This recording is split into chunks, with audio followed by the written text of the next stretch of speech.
আজকে ট্রান্সফরমেশনের দ্বিতীয় পার্ট। আর দ্বিতীয় পার্টে আমি আলোচনা করছি অ্যাজ সুন অ্যাজকে রিপ্লেস করে নো সুনার দেন ব্যবহার করতে হবে। তো তোমরা দেখে নাও যে অ্যাজ সুন অ্যাজকে রিপ্লেস করে নো সুনার দেন কীভাবে ইউজ করতে হয়। তোমরা দেখতে পাচ্ছ যে শুরুতেই দেখো প্রথমে দেওয়া আছে অ্যাজ সুন অ্যাজ। তো এখানে বলা হচ্ছে যে remove as soon as and use no sooner than. তার মানে দেখো তোমাদের অ্যাজ সুন অ্যাজটাকে তুলে দিয়ে কি করতে হবে, নো সুনার দেন ইউজ করতে হবে। তাহলে এরকম সেন্টেন্স যদি থাকে তাহলে শুরুতেই তোমাদের যেটা করতে হবে যে অ্যাজ সুন অ্যাজের জায়গায় তোমাদের নো সোনার লিখতে হবে। তাহলে দেখো নো সোনার লেখো।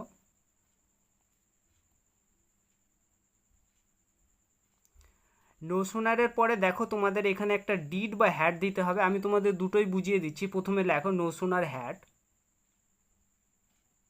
তারপর যে সাবজেক্ট থাকবে সেই সাবজেক্টটা তোমরা বসিয়ে দিবে। দেখো হি, দেখো এখানে যদি হ্যাড ইউজ করো এখানে যে ভার্বটা থাকবে তার পাস্ট পার্টিসিপল ফর্ম করতে হবে, মানে শেষেরটা। তাহলে এখানে দেখো ওয়েন্ট আছে, তাহলে গো ওয়েন্ট গান, এখানে গান হবে। ঠিক আছে, তারপর দেখো কমা, ঠিক এই কমার পরেই তোমাদের এই দ্যানটা ইউজ করতে হবে। ঠিক আছে, দ্যান। তারপর দেখো বাকি যেটা আছে সেন্টেন্সটা পুরোটাই লিখে দিতে হবে।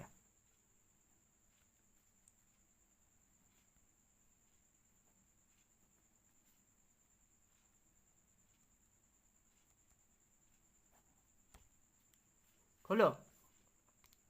এবার পরেরটা দেখো।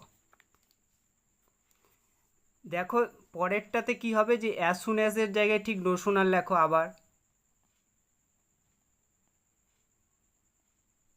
নো সোনার, এখানে ডিড লেখো। ডিড, ডিড যদি তোমরা লেখো তাহলে ডিড লিখলে দেখো এই ভার্বটা যে আছে প্রথম ফর্মটা করতে হবে। ঠিক আছে, তার মানে এখানে তোমাদের ডিডের পরে আগে সাবজেক্ট লেখো। তাহলে হি গো, তারপরে আবার সেম জিনিস দেন দিয়ে দাও।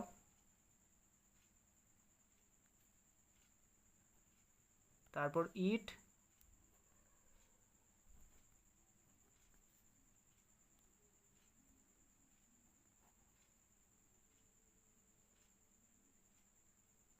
সরি